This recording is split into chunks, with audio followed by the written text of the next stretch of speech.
High friends, welcome to in foundry education. आज आपण या व्हिडिओमध्ये संकलित मूल्यमापन द्वितीय सत्र म्हणजे पॅट क्रमांक 2 2023-24 या वर्षीची प्रश्नपत्रिका पाहणार आहोत।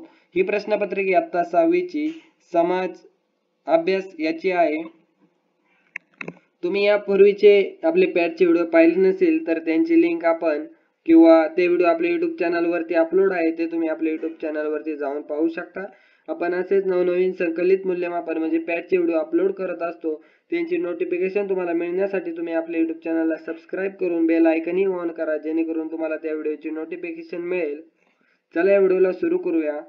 ही प्रश्नपत्रिका 2023-24 ची आहे। ही प्रश्नपत्रिका तुमच्या सरावासाठी देण्यात आली आहे। येथे तुम्हाला तुमची माहिती भरायची आहे। आपण डायरेक्ट त्याच्या प्रश्न उत्तरांकडे जाऊ। हे त्याचे प्रश्न क्रमांक 1 आहे। ही 39 गुणांसाठी प्रश्नपत्रिका आहे। त्यातला प्रश्न आहे, कंसात दिलेल्या पर्यायातून एक पर्याय निवडून पुढील विधाने पूर्ण करा।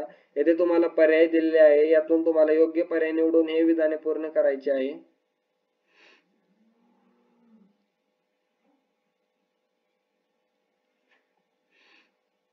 पुढील प्रश्न आहे, योग्य जोड्या जुळवा। तुम्हाला या जोड्या जुळवायच्या आहेत।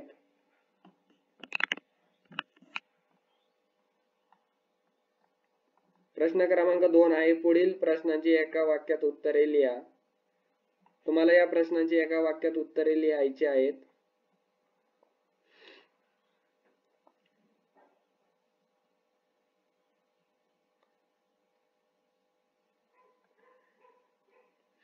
हा प्रश्न क्रमांक 3 आहे, कंसातील योग्य पर्याय निवडून विधाने पूर्ण करा। तुम्हाला येथे काही शब्द दिलेले आहेत, ते वापरून तुम्हाला हे 3 विधाने पूर्ण करायची आहेत। पुढील प्रश्न ब आहे, ग्रामपंचायत क्षेत्रातील व्यक्तीने पुढील गोष्टी मिळवण्यासाठी कोठे जावे।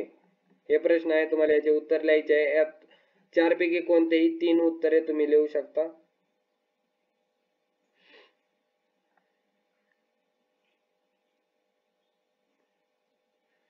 पुढील प्रश्न आहे ब, 2 नावे लिहा। तुम्हाला याचे 2 नावे लिहायचे आहे संबंधित। हा प्रश्न क्रमांक 4 आहे, गटात न बसणारा घटक ओळखा व त्याचा पर्याय क्रमांक चौकटीत लिहा। तुम्हाला याचे पर्याय क्रमांक चौकटीत लिहायचे आहे, जो गटात न बसणारा असेल।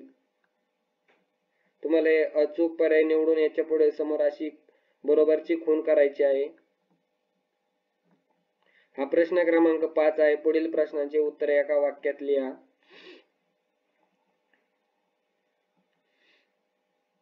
त्यानंतर हा प्रश्न क्रमांक ब आहे, पुढील विधाने चूक की बरोबर आहे ते लिहा।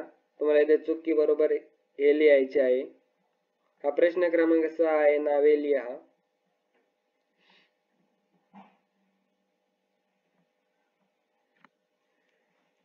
महाराष्ट्रातील पुढील ठिकाणी कोणत्या प्रकारचे खडक प्रामुख्याने आढळतात, हे उत्तर तुम्हाला लिहायचे आहे। पुढील प्रश्न आहे, फरक स्पष्ट करा। खनिज तेल व सौर ऊर्जा यामध्ये तुम्हाला फरक स्पष्ट करायचा आहे। अशा प्रकारे आपली ही प्रश्नपत्रिका संपलेली आहे। जर हा व्हिडिओ तुम्हाला आवडला असेल तर या व्हिडिओला लाईक करा, हा व्हिडिओ तुमच्या मित्रांपर्यंत शेअर करा व आपल्या YouTube चॅनलला सबस्क्राइब करा। Thank you for watching.